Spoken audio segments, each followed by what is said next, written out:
The legal battle between Twitter and France's Jewish student union continues, with the union now suing the company and its director, Dick Costolo, for $50 million. This is after the networking site failed to reveal the identity of the authors of anti-Semitic tweets. Twitter has said it is not aware of a new court filing. It's a court order that this time Twitter cannot ignore. Summoned in January to reveal the names of anti-Semitic tweeters and failing to comply, the company and its director could now face prosecution. La première action n'était pas une action punitive, entre guillemets. The first lawsuit was not meant to be a punitive action. The aim was to obtain from a civil judge an injunction which wasn't aimed at Twitter nor its CEO, but merely to gather information. So it was a legal action aimed against the anti-Semitic and racist internet users, rather than against Twitter itself. Today, in retrospect, we can see that Twitter is protecting the identity and anonymity of these people, and has become their accomplice. And so the target of our lawsuit has shifted onto Twitter and its CEO, who have become our adversaries. Décale sur notre adversaire qui est désormais la société Twitter et son.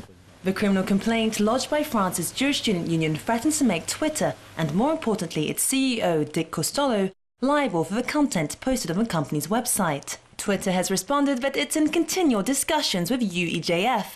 They are sadly more interested in grandstanding than taking the proper international legal path for this data. We have filed our appeal of a civil matter and would have filed it sooner if not for UEJF's intentional delay in processing the court's decision.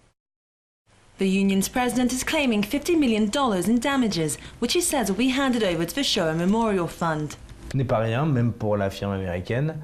It's not nothing, it's a big sum, even for an American company, and it's this amount which has made them react. We ended up understanding that the only thing Twitter was interested in was money and business interests, and so we have hit them where it hurts. It's not on a moral level, nor on an ethical one. They don't care about fighting racism or anti-Semitism. All they care about is money. That is why we have asked for such a big sum. C'est simplement au niveau du portefeuille, et c'est pourquoi nous avons exigé une somme aussi importante. The union has criticised Twitter for its indifference to hateful speech towards Jews, which in France is judged severely. When on multiple occasions, such as the remembrance ceremony for the victims of the Toulouse and Montauban shootings, the President of France asks Twitter to respect the court ruling of the 24th of January, I can't see how they can ignore it. If Twitter bows to pressure and releases the data, it will be submitted by the union to the Public Prosecutor's Office and used to identify anti-Semitic users. A hearing will take place at Paris's criminal court on the 18th of September. If the case goes to trial, Dick Costolo could face up to 3 years in prison if his company refuses to hand over the names of anti-Semitic tweeters. This is Christina Raquello for JN1 in Paris.